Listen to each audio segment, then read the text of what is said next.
اعوذ باللہ من الشیطان الرجیم بسم اللہ الرحمن الرحیم۔ میدان معاشر میں لوگوں کو ننگا اٹھایا جائے گا، اور کیا انبیاء کرام علیہ الصلوۃ والسلام کو بھی اسی حال میں اٹھایا جائے گا؟ اور سب سے پہلے کس کو لباس پہنایا جائے گا؟ کیا نبی کریم صلی اللہ تعالیٰ علیہ وسلم جب اپنی قبر انور سے باہر تشریف لائیں گے تو ان کے ساتھ کیا معاملہ کیا جائے گا؟ تو آج کا ہمارا اس ویڈیو کا یہی موضوع ہے۔ قرآن و حدیث کی روشنی میں ہم جانیں گے کہ میدان معاشر میں لوگوں کو کس حال میں اٹھایا جائے گا۔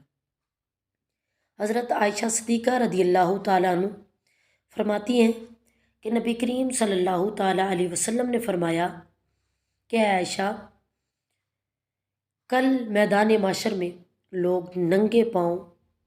ننگے بدن اور بغیر ختون یعنی بغیر ختنہ کیے ہوئے اٹھائے جائیں گے۔ تو حضرت عائشہ صدیقہ رضی اللہ تعالیٰ عنہ فرمانے لگی کہ یا رسول اللہ، سب عورتیں بھی اور مرد بھی، تو کیا وہ ایک دوسرے کو نہیں دیکھیں گے؟ تو نبی کریم صلی اللہ تعالیٰ علیہ وسلم نے فرمایا کہ معاملہ ہی اتنا سخت ہوگا، یہ نوبت آئے گی نہیں، یعنی کسی کو یہ خیال آئے گا ہی نہیں کہ کوئی کسی کو دیکھے۔ ایک اور روایت میں نبی کریم صلی اللہ تعالیٰ علیہ وسلم نے فرمایا کہ اے عائشہ، معاملہ ہی اتنا سخت ہوگا کہ انہیں اس چیز کی سوجے گی ہی نہیں۔ سیدہ عائشہ صدیقہ رضی اللہ تعالیٰ عنہ بیان کرتی ہیں کہ انہوں نے نبی کریم صلی اللہ تعالیٰ علیہ وسلم کو فرماتے ہوئے سنا کہ اللہ تعالیٰ لوگوں کو میدان معاشر میں جمع فرمائے گا، ننگے پاؤں ہوں گے، ننگے بدن اور بغیر مختون یعنی ختنہ کیے ہوئے بھی نہیں ہوں گے۔ وہ اپنی قبروں سے اس حال میں نکلیں گے کہ جیسے اس دن تھے، یعنی جس دن ان کی ماں نے انہیں جنا تھا۔ ناظرین، اسی طرح حضرت ابن عباس رضی اللہ تعالیٰ عنہ سے روایت ہے، نبی کریم صلی اللہ تعالیٰ علیہ وسلم نے ارشاد فرمایا کہ تمہیں قیامت کے دن اس حال میں اٹھایا جائے گا کہ تم ننگے پاؤں، ننگے بدن اور بغیر ختنہ کے ہوں گے۔ اس کے بعد نبی کریم صلی اللہ تعالیٰ علیہ وسلم نے بطور دلیل سورہ انبیاء کی آیت مبارکہ پڑھی، جس کا مفہوم کچھ یوں ہے کہ جس طرح ہم نے تمہیں بغیر لباس اور ننگے پاؤں یعنی ننگے بدن اور بغیر ختنہ کے ماں کے پیٹ سے پیدا کیا تھا، اسی طرح دوبارہ قیامت کے دن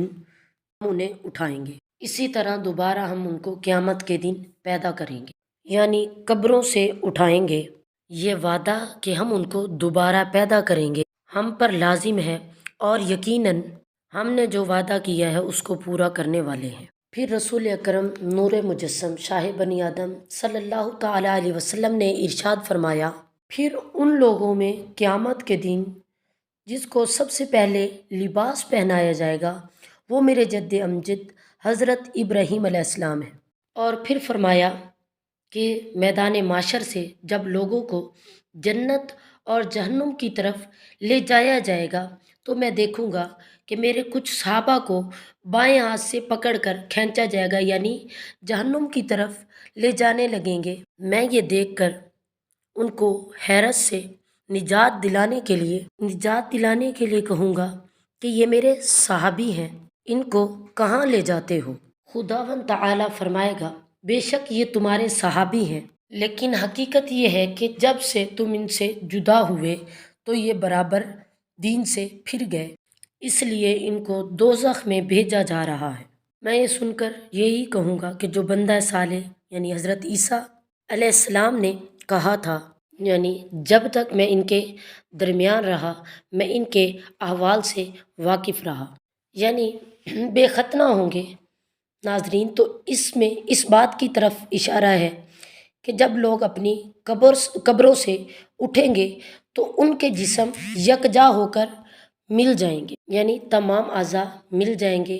جیسا کہ اس دنیا میں تھا۔ اس کی دلیل کہ ختنہ کی وہ خال جو اتار کر پھینک دی جاتی ہے اور جو اس دنیا میں ضائع کر دیے جاتے ہیں، جب وہ قیامت کے دن اپنی جگہ پر یعنی ختنہ کے مقام پر واپس جسم کے حصہ کے ساتھ جسم کا حصہ بن جائے گی تو دوسرے اجزاء یعنی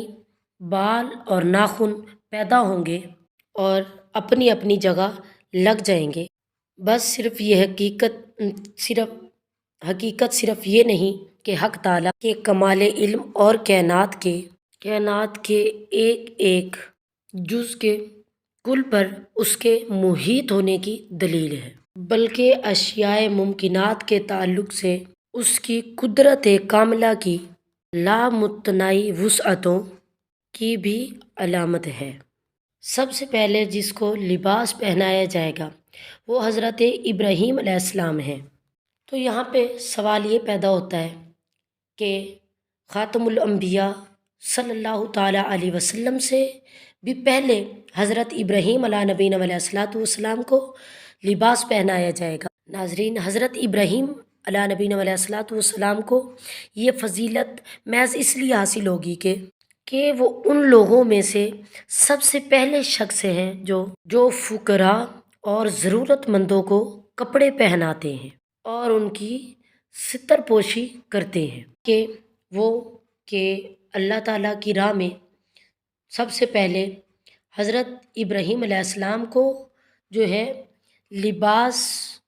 نہیں ملا تھا، یعنی بے لباس کیا گیا تھا، جبکہ انہیں نمرود کی آگ میں ڈالا گیا تھا۔ ان کی یہ مخصوص نوعیت کی فضیلت ہے تو وہ یہ ثابت نہیں کرتی کہ ان کو ہمارے نبی خاتم النبیین صلی اللہ تعالیٰ علیہ وسلم سے زیادہ فضیلت حاصل، بلکہ حقیقت تو یہ ہے کہ حضرت ابراہیم علیہ نبینا علیہ الصلوۃ والسلام کو سب سے پہلے لباس پہنایا جانا ان کے اعزاز اور ان کے اکرام کی وجہ سے ہوگا کہ وہ نبی کریم صلی اللہ تعالیٰ علیہ وسلم کے روحانی اور دینی باپ ہیں۔ علاوہ ازیں یہ بھی دیکھنا ہوگا کہ حضرت ابراہیم علیہ السلام کو جو اولیت حاصل ہے وہ حقیقی ہے یا اضافی۔ بظاہر یہ معلوم ہوتا ہے کہ ان کی یہ جو افضلیت ہے وہ حقیقی نہیں بلکہ وہ اضافی، یعنی ان کو حضور صلی اللہ تعالیٰ علیہ وسلم کے بعد باقی سب لوگوں سے پہلے لباس پہنایا جائے گا۔ اس کی تائید اس روایت سے بھی ہوتی ہے جس میں یہ نقل کیا گیا کہ حضور کریم صلی اللہ تعالیٰ علیہ وسلم کو جن کپڑوں میں دفن کیا گیا ہے آپ صلی اللہ تعالیٰ علیہ وسلم انہی کپڑوں کے ساتھ اٹھ کر میدان محشر میں تشریف لائیں گے۔